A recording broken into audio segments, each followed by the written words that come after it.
Bharatiya Janata party ने आगामी उपराष्ट्रपति चुनाव की तैयारियां तेज कर दी हैं। पार्टी का लक्ष्य है कि इस महत्वपूर्ण चुनाव में कोई भी गलती ना हो और जीत सुनिश्चित हो सके।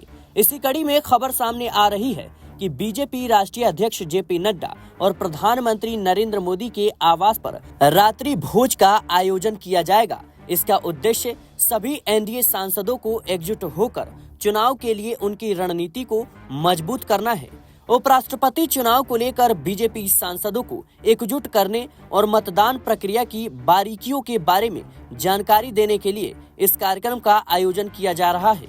इस कार्यक्रम की शुरुआत 6 सितंबर को बीजेपी राष्ट्रीय अध्यक्ष जेपी नड्डा के आवास पर आयोजित रात्रि भोज से होगी। सूत्रों का कहना है कि इस कार्यक्रम का उद्देश्य सभी एनडीए सांसदों के बीच समन्वय स्थापित करना और चुनाव के लिए उनकी एकजुटता को मजबूत करना है।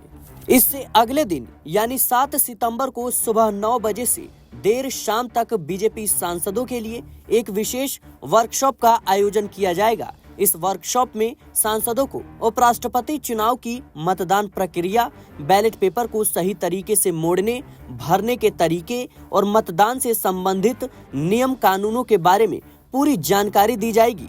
इस वर्कशॉप का उद्देश्य यह सुनिश्चित करना है कि मतदान के दौरान कोई भी तकनीकी गलती न हो, जिससे वोट अवैध होने का खतरा पैदा हो या किसी तरह की कोई परेशानी हो। वहीं 8 सितंबर को बीजेपी ने अपने सहयोगी दलों को भी इस रणनीति में शामिल करने की योजना बनाई है। इस दिन दोपहर 3 बजे से शाम 6 बजे तक एनडीए के सभी सांसदों के लिए एक कार्यशाला आयोजित की जाएगी। इस कार्यशाला में भी मतदान प्रक्रिया और नियम की जानकारी दी जाएगी ताकि गठबंधन के सभी सांसद एकजुट होकर मतदान कर सकें।